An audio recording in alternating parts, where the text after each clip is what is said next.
Hi witches, so today we're going to talk about some protective symbols and how to make protective sigils. Protective symbols are symbols that have been used for hundreds, thousands of years by ancient cultures, but are still around today.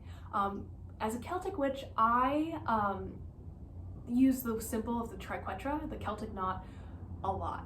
I actually have the triquetra permanently tattooed on me as a symbol of protection, like right here on my sternum, so it's right there.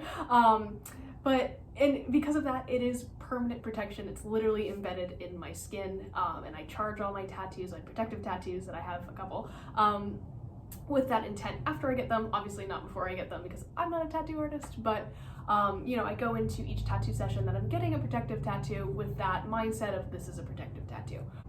In addition, I have a tattoo on the back of my neck that is dedicated to Herne the Hunter, and his magic arrow that's like charged with the powers of light and darkness. If you've seen Robin of Sherwood, you will understand what I mean. If not, just don't worry about it. Another great Celtic protective symbol, if you work with the Celtic pantheon, is the Celtic shield knot. So warriors would have their shields, and on their shield they would have a specific Celtic knot. I can't really describe it, but if you look at pictures of it, they're really beautiful.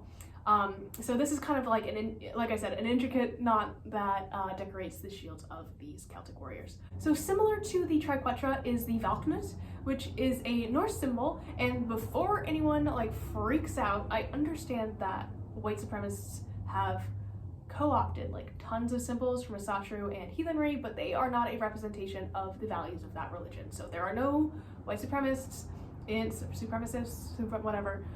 Valhalla. Another, perhaps more protective Norse symbol that you see a lot is Thor's hammer.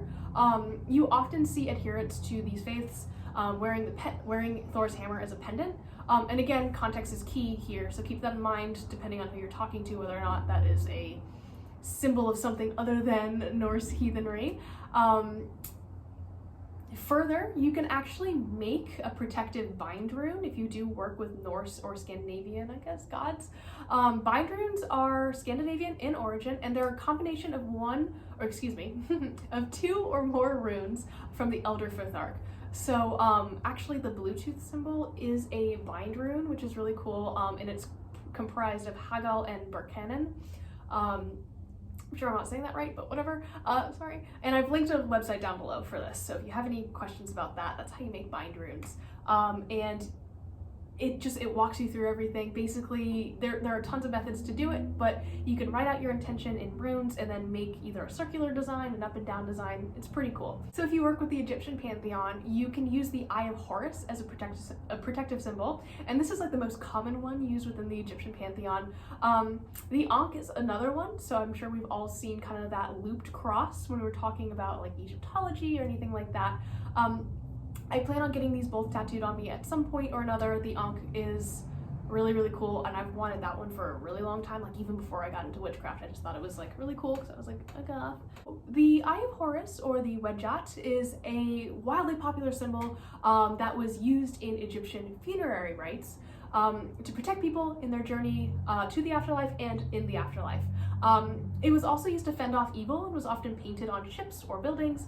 The Ankh is a less expressly protective symbol, but can be used as such, and it's often used to symbolize the concept of life as a whole, but is often associated with the gods. You often see them holding an Ankh.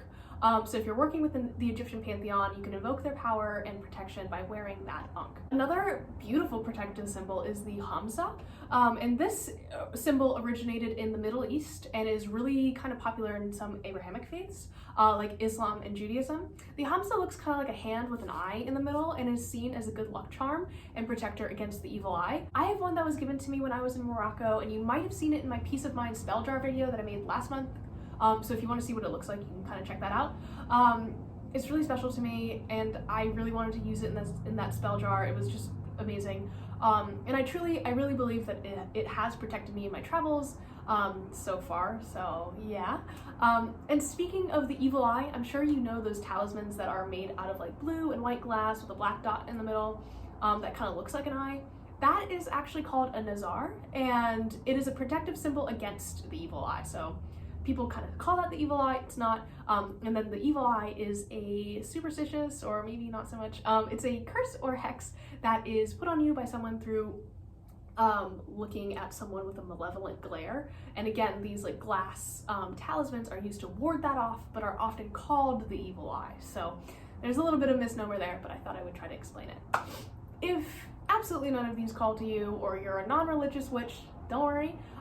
You can use a pentacle, which is kind of seen as a symbol of Wicca, but is open to use amongst all witches, and is a representation of the 5 elements, and is a strong protective symbol. If you have another sigil, maybe you work with a demon or the fae or something else that has a specific symbol, you can use that as a protective object as well. So if you're looking for something to enchant or to have around your house or as a piece of jewelry, look into some symbols that are, really correlate to your path. It could be anything. It could be, a feather or something, you know what I mean? So just really do some research, and if you have any questions, definitely leave them down below. I know there's a lot to this video, but hopefully I was able to unpack it in a good way. And yeah, if you have any questions, just let me know, and I'll see you guys tomorrow. Bye.